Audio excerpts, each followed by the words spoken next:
Allah shpërblet, shumë pitjen përgjigjen e mirë të dhënë gjë. O gjë, akuzon muslimonit të përzihet me grupe të cilët bojnë përqarja fetare në disa live të TikTok. Ti këshillë, në jetë o gjë kja. Wallahi habibi, unë hala bash nuk I kum pa kështu në komplet se në qëfar gjendje dhe bohen këto lloj veprime, ta quaj ashtu jetë mira. Mirë po, duhet me pas parasysh se besimtari ka përgjegjësi për çdo lloj veprimi që e bën në dunjë. Nuk është Allah Azza wa Jalla ka dhënë liri njerijut, mirë po ajo çdo send në çdo moment që Allah I ka dhënë liri njerijut e ka ngarku dhe me përgjegjësi. Në çdo gjë që nuk ka njeriu liri, nuk ka përgjegjësi. Për shembull, njeriu nuk ka liri vetën se çfarë prind me pas. Këtu Allah ose pyet, s'kam përgjegjësi. S'ka mune kur far lirie se në çfarë shteti unë po lindi apo po jetoj. Në çfarë kombi, këtë se kam këtë liri.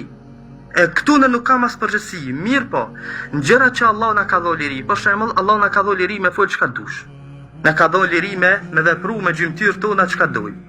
Edhe me në përllojve, edhe me keq përdor, sidomos për dinin e Allahut Azza wa Jall.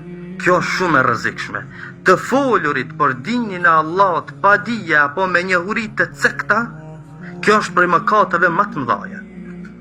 Kjo është prej mëkateve më të mëdha me fol për dinin e Allahut Azza wa Jall pa dije. E këto vëllezër, të cilat bojnë kështune, janë disa llojsh.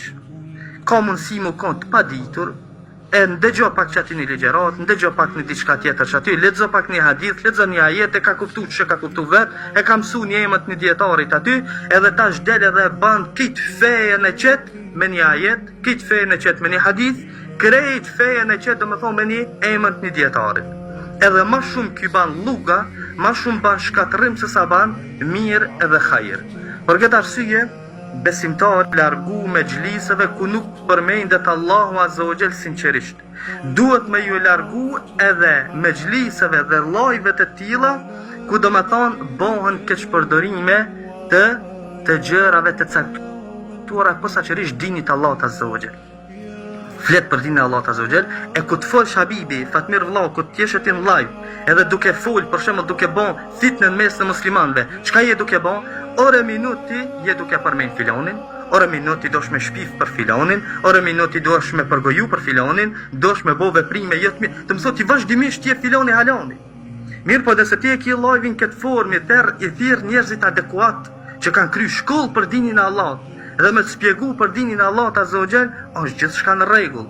Mirë po ti del me një lexim të vogël që e ke bën me një ligjerat, edhe del e ma vetën hoxh, jo për diçka.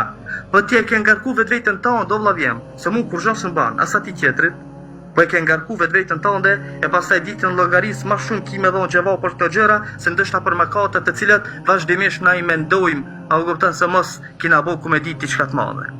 Besimtari do të më koni kujdesshëm se çka flet sidomos për dinin e Allahut. Allah na fal ya Rabbel Alamin. Unë I këshilloj këta vëllezër që me pas kujdes. Nëse janë të nivelit që s'janë hoxhallar, lejohet me fol për dinin e Allahut me aq sa ti ke ndëgju nga ndonjë hoxh e jep këshillën edhe selam aleikum.